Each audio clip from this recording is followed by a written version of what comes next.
Hi guys, Pen Warrior here with Government Witch Hunt is Decoy Part 2. Now, I'm all about empowering people and will be giving you information to understand what you need to stand up against before I give you the tools to do it. I want you to be prepared. I'm using Centrelink not just as an example of how politicians and public servants are trying to keep our attention diverted away from the real issues, that they are the ones who are sucking the economy dry by paying themselves more, rorting the system, defrauding the taxpayer, mismanaging the economy, taking away our rights and turning Australia into the biggest prison in the world. This is a pretty broad, but I want to give you an idea of the extent of how much wool is being pulled over your eyes. I will be doing more targeted videos shortly. Let's just refresh. Centrelink fraud has been in the news lately. Claims by the government are that the fraudster, social security recipients, are the ones who are bleeding our economy dry. They're the enemy. This has evolved into full-scale witch hunts, much like the Cold War era, with data breaches, oppression of individuals who are trying to stand up against this system. Now ask yourself, why? Why is there such a focus on Centrelink fraud now? And while you are asking that question, before I go into show you why the government is trying to divert attention to Centrelink fraud, ask yourself, what's happening about those parliamentary privileges debacle? Didn't the Prime Minister say that that was going to be sorted out as soon as Parliament resumed? Does anyone know if it's been addressed yet? So, in the meantime, let's just recap on this Centrelink issue. Welfare has been an issue for decades, with the terms dole bludger and welfare queen coming into our language in the 70s and 80s. In 2011, welfare was such a huge cost burden, $489 million a year, that studies were undertaken by the government to try and work out how much we were actually spending and where we could cut down. Enter the welfare fraudster. According to government reports, welfare cheats, tax rorters and crooked public servants were ripping off the system. Note they don't say taxpayer. To the tune of $600 million a year. Oh my God! In addition, the cost of welfare, which is every dollar spent on every government benefit, including help for carers of dementia patients, rose by 10%. Now, using that as an example, let's just quickly get this into perspective. Dementia has been increasing along with our ageing population. So a 10% increase is not that bad. It's kind of expected. By 2015, the government was so under pressure from this huge army of welfare recipients that were bleeding the economy dry, they changed the legislation. Now, when the government was bringing in this new legislation, a number of charitable organisations put in submissions to protest against it.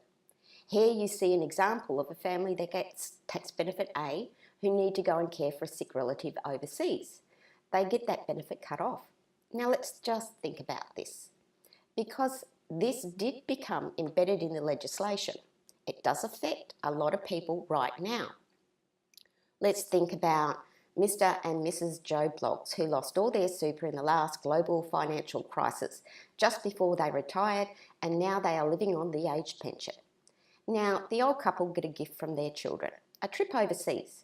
They're in tears with gratitude and excitement, and off they go. They jump on the plane and off they go for their 2-week holiday.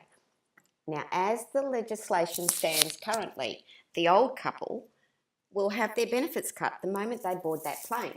That's right, they are citizens, worked hard, lost their life to the big banks, supported by the government, and now they are prisoners in the biggest prison on the planet.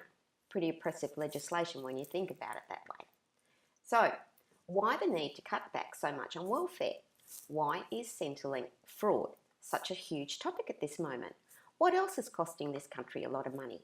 Welfare recipients honestly can't be the enemy of our nation, but $600 million a year is a lot of money.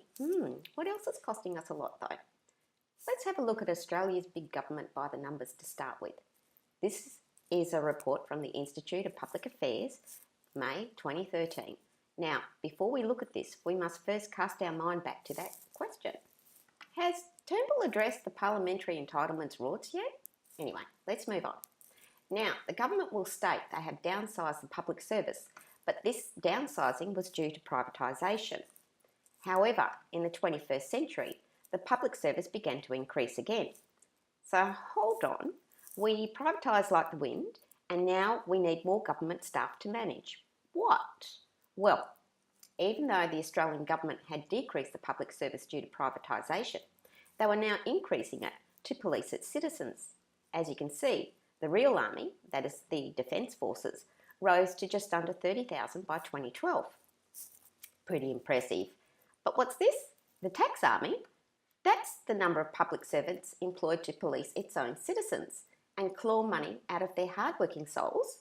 That rose to around 65,000. That's more than double of the army to protect the citizens. There were more people employed to suppress citizens than protect them. However, this is just a drop in the ocean. Problem is, it's a pretty big ocean, and when asked just how big it is, the public service says, we just don't know because we don't police ourselves like citizens. But we know the government has reduced the size of the public service, right?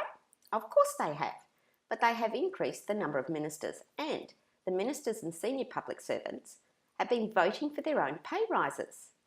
By 2014, a senior public servant was getting almost $1 million a year. Now, also add into the mix that even though there are fewer public servants, gone are the days where you had levels 1, 2, 3, 4, 5, 6 and executive. Now 3, 4, 5, 6 and executive. Now the majority of public servants are level 6 and above. Fewer public servants, but a bigger bill to the taxpayer. But the big problem is this is an underestimate because the government keeps more information on individual citizens' activities than it does its own. So we have a dilemma here. We know how much we pay in welfare, but we have no real idea of how much we pay for politicians and public servants who are supposed to be taking care of our country according to our wishes. So what's happening? Why are we not standing up and saying something? Why are we so eager to join in with government and go on a witch hunt of the most vulnerable people in our society? The Stanford experiment might give us a bit of an indication of what's going on. You'll see from this experiment that the prisoners had their true identity taken away and were referred to as ID numbers. At first, the prisoners stood up for their rights, but the guards used extreme force to oppress them.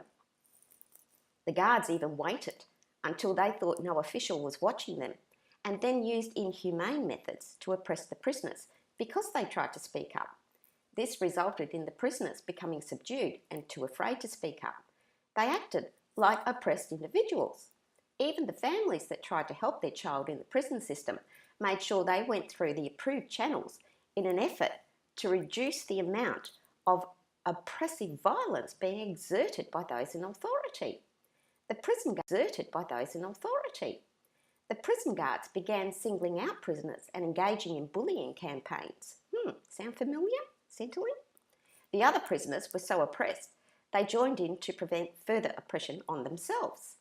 The experiment was actually called off because what they found was that if normal people are given positions with power, they generally transform into ruthless oppressors. With a small nudge, such as you have the legislation behind you to give you authority, they become tyrants. People who are on the receiving end become more subdued as they are oppressed. They go with the flow to avoid any further punishment. What's this message? The government is trying to keep our attention away from the real issues. That they are the ones who are sucking the economy dry by paying themselves more, rorting the system, defrauding the taxpayer, mismanaging the economy, taking away our rights and turning Australia into the biggest prison on the planet. We are so oppressed now, we are too afraid to stand up. For example, if you don't believe in immunisation, the government cuts off your rights as a citizen, your child's rights as a citizen. Your child gets blacklisted, unable to go to school. You get your tax benefits cut. No parent wants their child to be separated from the social group, so they comply. Public servants gain power and become more oppressive. Politicians get power hungry. They claim more advantages because they think they are the clever ones solving all the issues, and so it goes on. So stand up now. Think of the Parliament as a quasi-Stanford experiment. These politicians think they have the power, but we need to remind them it is us, the people, who have the power. You need to use your pen. It's a bit more powerful than the sword. With the pen, you can cut them off at the knees. You can gain control. It's far too late to say stand up before we become a police state. That happened decades ago, even before they put border checks in a country that is a commonwealth.